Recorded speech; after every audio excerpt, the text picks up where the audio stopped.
Right, kicking drill 4. I call it retreat, but if you're a martial artist, obviously, you know no retreat in battle. So, but that just basically, I call it retreat because it's easy to think backing away. Somebody is overly aggressive.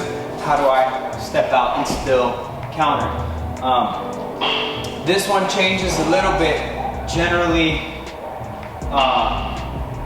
the front leg that's kicking is the one that's running you down, and the back leg is more of a close fight. But because we're going backwards, rules change. So we're still going to start with the back leg, but this is over your more aggressive opponent.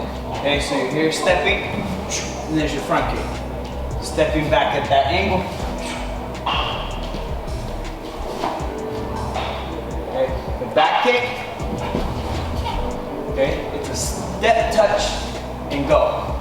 Now, this is your aggressive conservative, meaning they're not giving you the space you want, but they're not overly aggressive to where you're running away, just enough that that's it. Or it's a small step and back. Small step and back. Small step, round kick. Right? See how hard it is? All these kicks are gonna be to the midsection unless you're like ridiculously flexible that I'm not. The back kick is gonna be a little off, right? So you're gonna step at an angle, slight angle. But if your kick is correct, touch, and then go.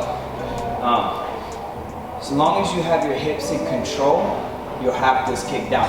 If I step straight back, and then I touch, and I go, you're gonna be here, you're gonna jam my kick, then we're back at square one and I wasted energy. So if I'm gonna waste energy, I'm gonna make it useful, right? Because then it's not wasting energy.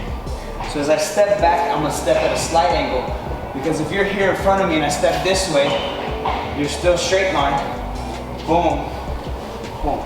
Now I'm where I need to be. Now, doing that in the middle of sparring is hard if you don't practice. You have to practice and put it, the muscle memory first, and then you go from there. Again, a lot of these are practice, and you're not gonna always stay right here. The biggest favorite one is side kick for obvious reasons. They run into the kick, and you know, everybody loves to see the reaction and how useful it is. But there's other options, because obviously in a street fight, if I step here, I'm not gonna round kick in the head, I'm gonna go to the leg. Street fight and self-defense, you don't always go to the head. You go to the body or to the legs, because if you have Charlie horse, you can't chase me, and I can run away and go home. And I want to go home. So that's kicking drill 4.